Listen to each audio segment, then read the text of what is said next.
সেই দাড়িওয়ালা, বিশাল দাড়িওয়ালা, টুপিওয়ালা, পাঞ্জাবিও পরছে বেচারা, ধবধবে সাদা দাড়ি, বোরখার বিরুদ্ধে কথা বলেছেন, পর্দার বিরুদ্ধে কথা বলেছেন। বেচারার নাম মনিরুল হক। আমি তো ওনাকে দেখে ভাবতাম একজন ভালো লোক, ইসলাম প্রিয় লোক, কিন্তু উনি বোরখার বিরুদ্ধে কথা বলার কারণে মুফতিদের কাছে ফতুয়া জিজ্ঞাসা করা উচিত ওনার ঈমান আছে কি নাই।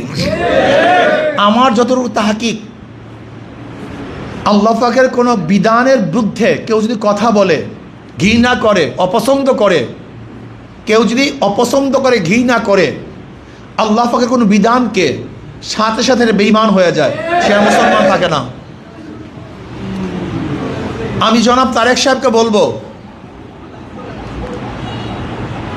আপনার সতর্ক থাকুন। আপনাকে বিতর্কিত করার জন্য এই সমস্ত নাস্তিক শক্তিরা বিভিন্ন রূপে, ওই মনিরুল হক সাহেবের দাড়ি আমি মনে করি নবী সাল্লাল্লাহু আলাইহি দাড়ি না, ওটা রবীন্দ্রনাথ ঠাকুরের দাড়ি। আমি মনে করি ওনার টুপি এটা নবী আলাইহিস সালাতের টুপি না, এটা ইহুদিদের টুপি।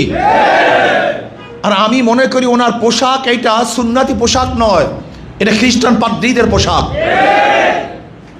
ওনাকে তওবা করতে হবে, মাপ চাইতে হবে। যদি উনি তওবা না করেন, মাপ না চান, তাহলে বাংলাদেশের মুসলমান ওনাকে কোনো অবস্থায় দিয়ে ছাড়বে না।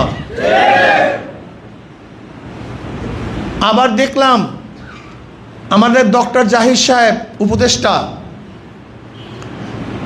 কয়েকদিন আগে পুশুনিয়ার ব্যাপারে তিনি মন্তব্য করেছেন, বক্তব্য দিয়েছেন।